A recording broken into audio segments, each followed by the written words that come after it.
All right, y'all. Just want to talk a little bit about culture, by the way we think. I was reading this book one time. Really found it fascinating because it was by two missionaries that spent years overseas in the Eastern civilization. They were raised over here in the West, and they spent years trying to minister and trying to take the word to the people in the East. When they got over there, one of them was a school teacher, right? And he was giving them a class, true and false questions. If you don't guess, you don't get any points. But if you guess, you have a 50-50 chance of getting the points. So he never could understand why the kids was leaving half of it blank. So one day he went there and asked one of them, said, "Why don't you just guess? You may get it right." And the kid looked like, "But what if I get it right?" Said, "I'll be taking credit for something I don't know." The little kid did not want to take credit by making someone believe he knew something when he didn't. That's a high morality right there. For their culture, the kids being brought up this way. And still over here, us just guessing or making it seem like we're the smartest ones around and taking credit for it all the time. Over here, it's like common sense. True or false? Put something down. You have a 50-50 chance. Maybe you'll get lucky, maybe not, huh? But that's the difference in our civilizations. There's a whole lot more. And they write about a lot of them in this Misreading Scriptures Through Western Eyes. It's a very good book. But one of the things I got out of it was about the wealth, how they view wealth. Because I never understood one of the parables that Jesus gave until I started understanding the culture in which he was given it in. That's just like history. History is the same way.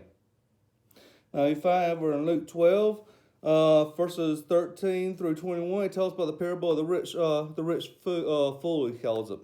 But let's start around 15. Say, he said to them, "Beware and be on your guard against every form of greed, for not even when one has an abundance does his life consist of his possessions." And he told them a parable, saying, "The land of a certain rich man was very productive. And he began reasoning to them, saying, 'What shall I do, since I have no place to store my crops?'" Sounds like a problem there, huh? And he said, "This is what I will do. I will tear down my barns and build larger ones, and there I will store all my grain and my goods. And I will say to my soul, Soul, you may have many goods laid up for many years to come. Take your ease, eat, drink, and be merry." But God said to him, "You fool.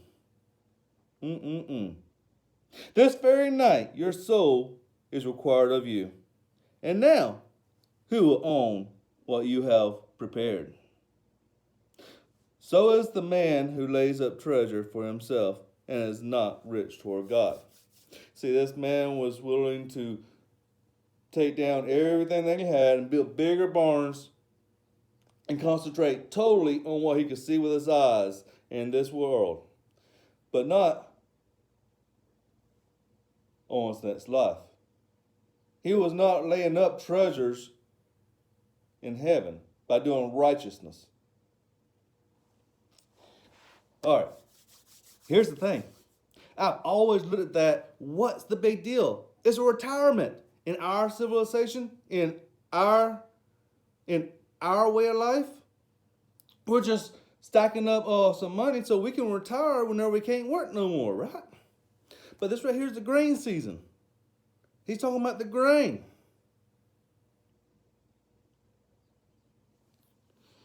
You see, we have an idea about money over here in the Western civilization. Our idea about money is endless. Wealth is endless. Don't have enough wealth? We'll make more. As long as you apply yourself, there's no limit to how much wealth you can make. That is the Western culture. Now, in the Eastern culture, It's not unlimited. It's a pie. It's just like a pie. If your slice is bigger than others, then they won't have enough to survive, to meet their needs. Each person has what they need. Some is given a little bigger share than others. Yes, what they do with that is on them. Are they going to be greedy about it? They're going to help out the family. They're going to help out others. That's on them. But in the laws of the Old Testament, given to the Jews, the same ones that Jesus was speaking to here, they had this thing where the croppers would, especially with the grain, because it was like common fields, each one had an area for the family and everything. But they would come out there, they would go through with the people picking at once. It tells them, don't go back trying to see, what did I miss? Like in peas, you pick on once, you pull that thing over, you see all kind that you miss. And then you pull it over again, there'll be more. I mean, it's like a miracle right in front of you. But it's like, don't do that. Just pick what you can. You're going to have plenty and keep going. And don't pick the ones around the edges. The reason being is he said, leave that for the ones that's homeless. Leave that for the ones that don't have. Leave that for the ones that's starving, or for the strangers, the ones passing through, the travelers, not even of your own faith. Leave something for them.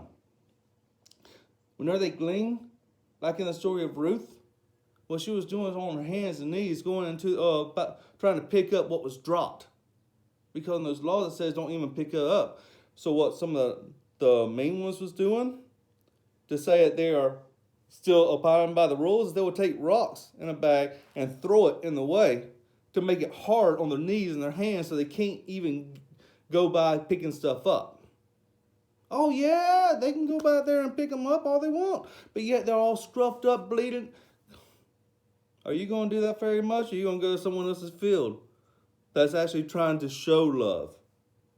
That's just like, yeah, I got plenty. Get some so you can survive. See, that's what they're looking at there. And this right here is a time of grain. And by him taking and storing up, he's not showing love to anyone else. He's saying, I want to get what I can get, regardless of what anyone else is doing. He's not showing love. He's not showing compassion. Whenever God gives blessings for that whole nation, you have some that wants to be so greedy and take.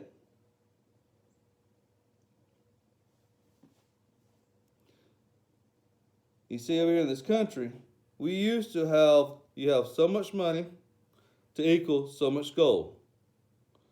So much dollars to equal a bar. Then the last decade or so, they started saying, oh, we have economy problems. Instead of let's try to help the economy. They're like, oh, fine, we'll just make more money. So now, each gold bar is worth less amount of money. Because correct. Each gold bar is worth more money because the money has less value. Everything is like a pie. There's only so much out there, y'all. So much time in your life.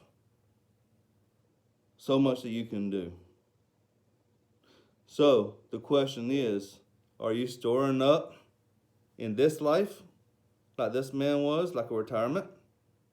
Or are you storing up riches in heaven by showing love, compassion, understanding to those that don't have?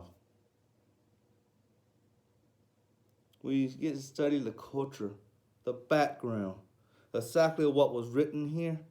You'll find out there's so many things that's been misunderstood throughout these years. And it opens your eyes to so much more. And then you can see just how far our culture has went away from where we should be standing.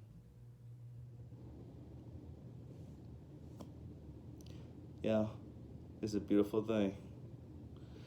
May God bless you. May God keep you. And may God come back and heal our land. Y'all, continue to pray for our leadership. Continue to pray for our president. Romans chapter 13, study verses 1 through 4 especially. And I'll tell you why. Alright? You have a lot of people out there that's not telling the truth. Don't listen to just what you hear. Check. Study. Dig. See what the truth is. Not by just the media. Because even the history books are being changed right now. This, the true word, has been around thousands of years, and it's not going to change. It has 40 different writers, but only one author. May God bless.